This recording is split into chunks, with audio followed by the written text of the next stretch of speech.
Welcome back to my channel, Star TV Pilipinas. Narito naman po tayo para magbigay sa inyo ng simple cooking tips sa mga wala pang maisip na mailuto dyan sa ating agahan, tanghalian, or hapunan. Ito po, bibigyan ko kayo ng konting idea kung ano inyong dapat lutuin. Kaya watch nyo po until the end para malaman nyo yung aking mga ingredient na ginamit dito sa aking nilutong ulam. Pangkaraniwang niluluto na rin po ito sa ating hapagkainan. Intro muna po tayo.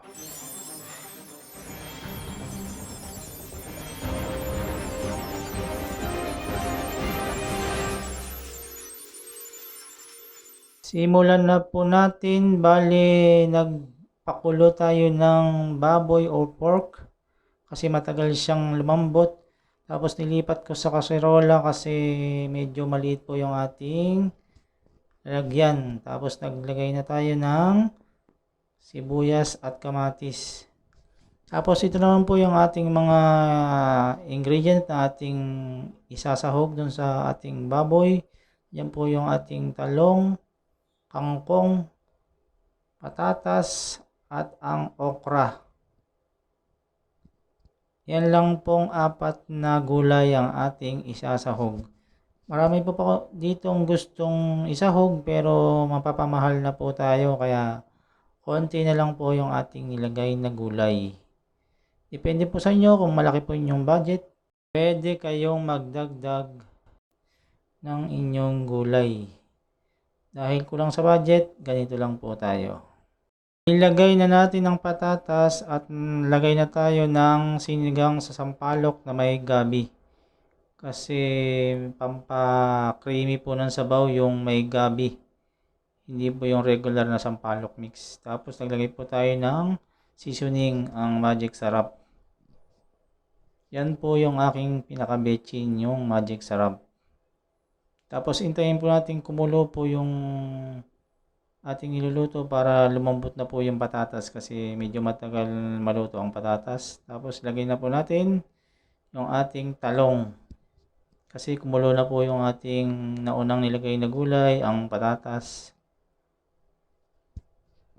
Tapos sunod-sunod na po yan. Pagkatapos po ng talong, yung ibang klaseng gulay naman po ang ating ilalagay. Ayan po ngayon, itong okra naman ang ating ilalagay. Almost pareho din po yung maluto agad yung okra talong. Hindi po siya ganun katagal lutuin. Tapos ang ating pinakahuling ilalagay dyan ay ang kangkong or kamote. Kung meron po kayong kamote, pwede rin po. Depende po sa inyong panlasa. Ang gusto nyong ilagay dito sa inyong niluluto. Yan lang po yung aking napiling gulay na gusto kong ihalo dun sa aking karning baboy. Kaya kung may naisip pa kayo na ibang klaseng gulay na pwede nyong isahog, pwede naman po. Itong sa akin lang, konting idea lang dapat nyong ilagay. Kaya kung nagustuhan yung ganito yung inyong ilagay din sa katulad na nilagay ko, pwede naman po. Kayo na po ang bahalang magtansya kung gaano karaming gulay, or gaano karaming okra, gaano karaming talong ang inyong ilagay. Depende po sa kakain. Kasi ang kakain lang po nito, 3 o 4 lang po ang kakain nito ngayon. Sa mga first time na makapanood ng aking video, sana wag niyo kalimutang i-subscribe itong aking YouTube channel. Ito na po, balik na po tayo dito sa aking niluluto. Ayan po, luto na po yung aking lutong ulam. Ang pangalan po pala ng aking lutong ulam ngayon sa mga batikan na magluluto dyan, alaman naman po nila po anong luto ito. Ito po ay ang aking pork sinigang na may gabi. Sa mga nakapanood ngayon nitong video ito, sana nagkaroon na kayo ng idea kung anong yung dapat lutuin ngayong tanghalian, hapunan. Pwede po yan kahit kinabukasan hindi siya masisira. Itong ating pork sinigang kasi medyo maasim po siya. Kaya tatagal siya hanggang kinabukasan.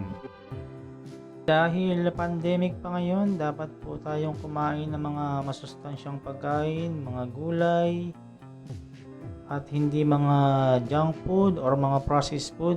Hanggang dito na lang po itong aking simple cooking tutorial. Sana po nagustuhan nyo.